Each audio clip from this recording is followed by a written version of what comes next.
চোখ ভালো রাখতে খাবারের ভূমিকা। চোখের দৃষ্টিশক্তি বা চোখটাকে সুন্দর রাখতে বা যে কোনো রোগমুক্ত থাকতে আমাদের প্রতিদিন কিছু কিছু নিয়ম করে খাবারগুলো খাদ্য তালিকায় রাখতে হবে। অবশ্যই মনে রাখতে হবে প্রত্যেকটা মানুষকে প্রতিদিন সুষম খাবার তার ডায়েটে থাকতে হবে, মানে খাদ্যের 6টি গ্রুপ তার খাদ্যে বিদ্যমান থাকতে হবে।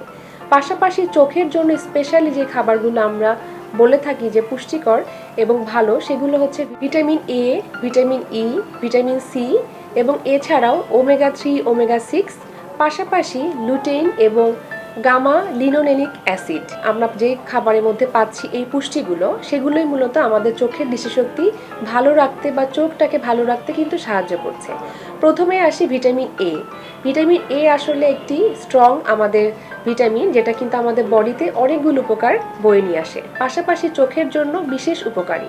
মূলত আমরা ভিটামিন এটা পেয়ে থাকি হলুদ এবং লাল জাতীয় যে সবজি এবং ফলগুলো আমরা পাচ্ছি, যেমন মিষ্টি কুমড়া, গাজর, পেঁপে, এছাড়াও ফলের মধ্যে রয়েছে কলা, আম, এই জাতীয় খাবারে কিন্তু আমাদের মোটামুটি ভিটামিন এ পাওয়া যায়। পাশাপাশি বিটা ক্যারোটিন আমরা পাচ্ছি।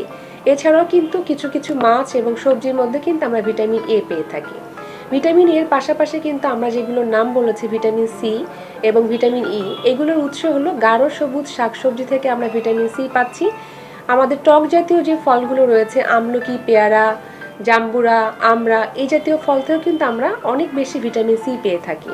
এবং ভিটামিন ই এর আমরা কিন্তু সোর্স আমরা জানি যে কোনো ধরনের তেল জাতীয় খাবার থেকে, যেমন আমরা ফ্লাক্সিড অয়েল, সয়াবিন অয়েল বা আমাদের যে কোনো ধরনের যে অয়েলগুলো আমরা ব্যবহার করে থাকি খাবারে, সেখান থেকে কিন্তু আমরা ভিটামিন ইটা পেয়ে থাকি। পাশাপাশি বাদামও কিন্তু আমরা ভিটামিন ই পেয়ে থাকি। এছাড়াও কিন্তু আমরা যেটা বলছি ওমেগা 3, ওমেগা 6, এটাও কিন্তু আমাদের চোখের দৃষ্টিশক্তি ভালো রাখতে এবং চোখটাকে সুন্দর রোগমুক্ত রাখতে কিন্তু খুব গুরুত্বপূর্ণ ভূমিকা পালন করে থাকে। সাধারণত সামুদ্রিক মাছ, আপনার অলিভ অয়েল, ফ্ল্যাক্সিড, এই জাতীয় খাবারে এবং এছাড়াও কিন্তু বাদামের মধ্যেও কিন্তু আমরা ওমেগা 3 এবং ওমেগা 6টা পেয়ে থাকি। এগুলো আমাদের প্রতিদিন খাদ্য তালিকায় রাখতে হবে। মোট কথা, চোখের দৃষ্টিশক্তি ভালো রাখতে গেলে আমাদের কিছু কিছু খাবার স্পেসিফিক, যেমন প্রতিদিন হলুদ এবং লাল যে সবজি এবং ফলগুলো রয়েছে, এগুলো খাদ্য তালিকায় রাখতে হবে। আমাদের বাদামটা প্রতিদিন গ্রহণ করতে হবে। খাবারে যে তেলটা ব্যবহার করছি, সেই তেলটি আমাদের ফর্টিফাইড কিনা, ভিটামিন এ ই যুক্ত কিনা, সেটা আমাদের খেয়াল রাখতে হবে। এবং বিভিন্ন ধরনের সিড রয়েছে, এবং ফ্ল্যাক্সিড, তারপরে আপনার চিয়া সিড, এই জাতীয় খাবারগুলো কিন্তু আমরা চোখের দৃষ্টিশক্তি ভালো রাখা বা চোখটাকে ভালো রাখার জন্য প্রতিদিন খাদ্য তালিকায় রাখতে পারি। তাহলে দেখা যাবে আমাদের চোখটা সুন্দর থাকবে এবং নীরব থাকবে।